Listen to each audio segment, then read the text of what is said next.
তো ফাইনালি আমরা এখন ছাদেকে যাওয়ার উদ্দেশ্যে রাঙামাটি থেকে খাগড়াছড়ি চলে যাচ্ছি। খাগড়াছড়ি থেকে আগামীকালকে ছাদেক চলে যাব।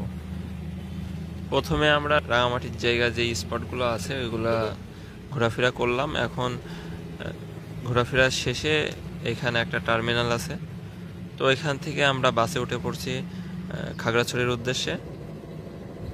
আসলে পাহাড়ি উঁচা নিচু রাস্তা, একটু ভয় লাগে, কারণ বাসগুলা খুব একটা আসলে স্বাভাবিক গতিতে যে চলে তেমনও না। তাদের চলাচলের অভ্যস্ত ভালো ড্রাইভার, এই কারণে আসলে ইজিলি ভাবে তারা অনেক স্পিড নিয়েই চালায় গাড়িগুলো। কিন্তু আসলে নতুন মানুষ হিসেবে আমাদের একটু ভয় লাগে।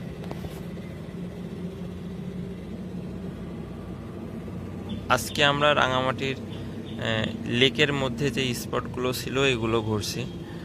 প্রথমে শুভলং ঝর্ণায় গেছি, তারপরে ঝুলন্ত ব্রিজ আছে, আরও কিছু জায়গা আছে, যেমন আদিবাসীদের একটা গ্রাম আছে, ওখানে গিয়েছিলাম।